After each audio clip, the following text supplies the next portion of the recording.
அன்புமணிக்கு எதிராக வட தமிழ்நாட்டுல வன்னியர்கள் ஆதரவை தன்னோட பக்கம் இழுக்க பாமக நிறுவனர் ராமதாஸ் திட்டமிட்டு இருக்காரு. கட்சியுடைய கட்டுப்பாடுகளை மீறியதற்காக பாமகல இருந்து அன்புமணியை நீக்கி பாமக நிறுவனர் ராமதாஸ் அறிவித்ததோட பிரச்சனை முடிய போறதில்ல. அன்புமணியை நீக்க ராமதாஸ்க்கு அதிகாரம் இல்ல அப்படின்னும் கட்சி தங்கள் கட்டுப்பாட்டிலேயே இருக்கிறதாகவும் அன்புமணி தரப்பு அறிவிச்சிருக்கு.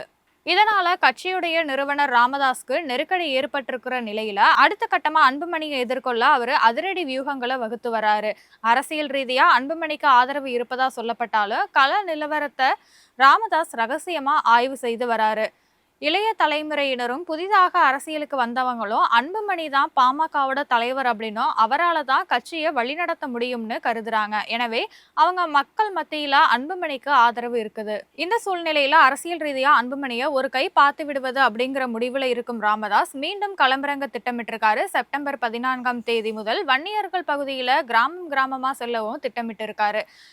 குறிப்பா வட தமிழக மாவட்டங்களான அரியலூர், பெரம்பலூர், கடலூர், விழுப்புரம், கள்ளக்குறிச்சி, காஞ்சிபுரம், செங்கல்பட்டு, திருவண்ணாமலை மாவட்டங்களுக்கு ராமதாஸ் பயணம் செய்ய இருக்காரு. இந்த மாவட்டங்கள்ல செல்லும் போது வன்னியர்களுக்காக பாடுபட்டது மற்றும் தன்னுடைய உழைப்பை அவங்க கிட்ட எடுத்து சொல்லி அனுதாப நிலையை உருவாக்கவும் ராமதாஸ் திட்டமிட்டிருக்காரு.